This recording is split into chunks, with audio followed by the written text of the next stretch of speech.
Cette année, le départ pour Katmandou est mi-février avec deux objectifs, la permaculture et la récupération de l'eau de pluie. Pradip, mon ami népalais, guide de haute montagne, organisateur sur place du projet, avait loué un 4x4 pour transporter les matériaux nécessaires à nos travaux à Giandala, village cible de notre mission. Comme d'habitude, un long trajet jusqu'à Undikola, puis 2 heures de piste défoncée par l'hiver pour arriver à Atibang, notre étape avec une nuit de repos.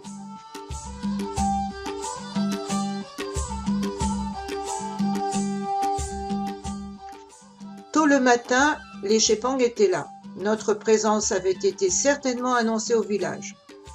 En silence, ils se sont organisés avec nos bagages de 30 kilos ainsi que la répartition des achats. Puis ils sont partis avec ces lourdes charges par le sentier forestier et pénible qui les menait au col puis au village.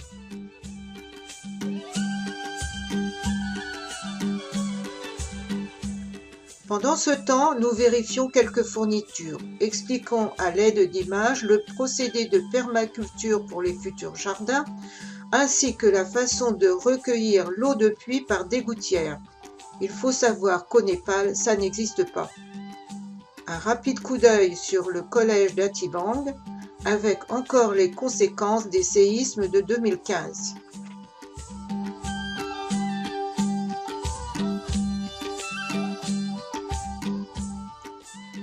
À notre tour, nous partons sur les traces des Shepang. Le sentier est caillouteux par endroits. Il faut enjamber des pierres et surtout ne pas se décourager à la vue de nombreuses marches. Là est la première étape qui nous conduit au col avec une magnifique vue sur la vallée. Un temps de répit, nous repartons à l'assaut des marches. Elles sont les dernières, après ce n'est qu'une descente prudente et nous arrivons au village où les Shepang sont déjà arrivés. Voici notre dortoir. À l'étage se trouvent les réserves. Depuis les séismes de 2015, il n'y a toujours pas d'eau au village. Bien sûr, ça pose un souci pour l'hygiène. Des enfants regardent Pradip se laver dans très peu d'eau. La confiance gagnée, 2 d'entre eux acceptent que je leur lave cheveux, bras et jambes. Ils sont tellement contents qu'ils recommencent cette modeste toilette. Dans l'espoir de trouver un nouveau passage de la source, le sol est sondé, rien à faire à chaque fois, Pradip tombe sur de la roche. Cet échec lui fait mal au cœur, il est déçu et abandonne le projet pour se consacrer à la suite des travaux. Un arrivage des achats. Ici, c'est Bim Shepang qui apporte les tuyaux de PVC. Les instructions sont données pour la coupe des tuyaux. C'est Dangé Sherpa qui les scie avec adresse. Les villageois sont très sceptiques sur notre idée de la pose de gouttières. Elles sont posées que si les familles les acceptent. Le ciel est menaçant. Un gros orage arrive. La pluie tombe dans les bidons. Nous avons gagné notre pub. Tout le monde veut être équipé. La terre étant mouillée par l'orage, cette jeune fille fait des galettes de boue que son père utilise pour restaurer le bas de leur maison.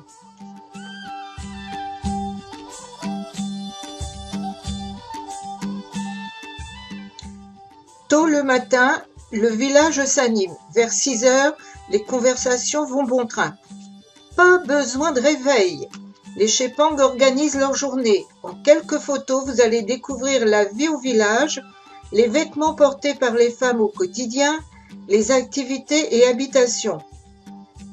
Une bonne nouvelle, le gouvernement a accordé des subventions pour la reconstruction de leur maison. C'est seulement en fonction de l'avancement des travaux qu'une partie du budget est donnée. Ils attendaient cette aide depuis 2 ans et demi.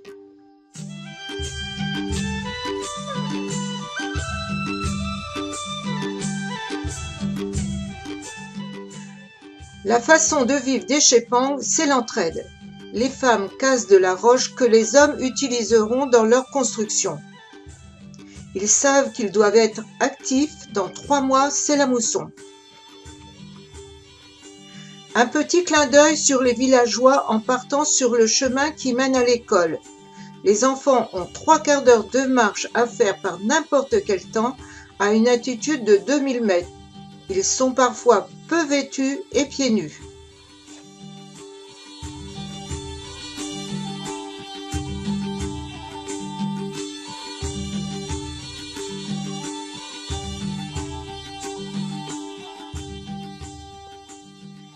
Ici, le bureau de l'enseignant, puis les différentes classes qui portent encore les conséquences des séismes et pourtant, les cours y sont toujours donnés.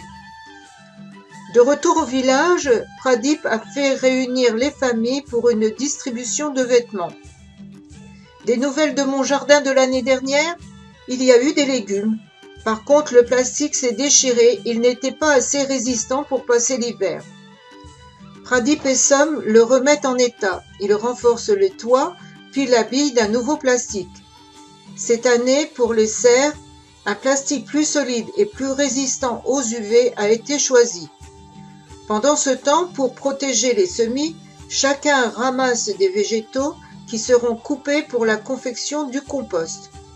Ces mêmes fonctions seront renouvelées pour chaque jardin. Som est satisfait de la rénovation de son jardin.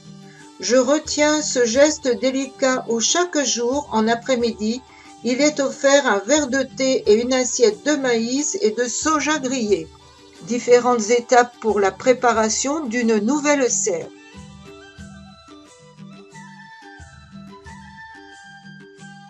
Dans un autre jardin, une autre façon particulière de travailler cette terre caillouteuse.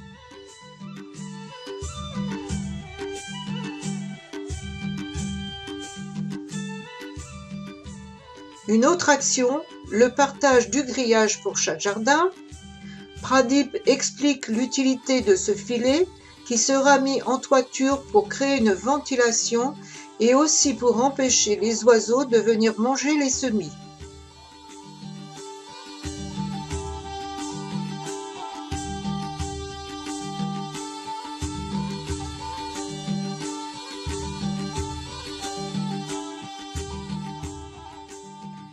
Un échantillon du sol. Partage pour chaque jardin des semis offerts par Cocopelli. Nous avons ajouté des arrosoirs et des plants de pommes de terre. Encore un regard sur le village. Comme à chaque fois avant notre départ, pour nous faire plaisir, les Chepang nous ont fait une surprise. Cette fois, ils nous ont offert à goûter du miel et des alvéoles qu'ils ont récoltés. C'est vraiment bon. Nous repartons à Atibang. Il faut savoir que le chef du village pour les Chepang de Giordala réside à Atibang. Avant notre départ, Pradip est allé lui présenter notre projet de travaux pour Giordala. Après 2 entretiens, ce monsieur a donné son accord en précisant que nous devions faire également 2 jardins à Atibang pour des familles très pauvres. Il a précisé et insisté aussi sur le fait que nous devions respecter les coutumes de vie des Chepang. En aucun cas, il ne fallait imposer notre culture occidentale. Ainsi, voyez devant la porte de cette maison, car c'est bien une maison, il y a une paire de tongs. Même dans la plus grande simplicité, ils respectent leur culture. On ne rentre dans une maison qu'avec les pieds nus. Par le témoignage de cette photo face aux conditions de vie de ces gens, c'est une grande émotion qui est ressentie et pourtant ces habitants sont accueillants. Avec la participation des habitants de ce village, un nouveau jardin a été créé sous l'œil attentif de nombreux observateurs. Une photo de cette famille a été prise pour immortaliser leur jardin terminé. Pour la deuxième famille, n'ayant pas assez de temps, nous déposons les graines de Cocopelli et tout ce qui est nécessaire pour que la serre puisse être réalisée. Comme le veut la coutume népalaise, pour conclure mon récit, je vous dis Namasté, qui signifie que vos qualités soient bénies.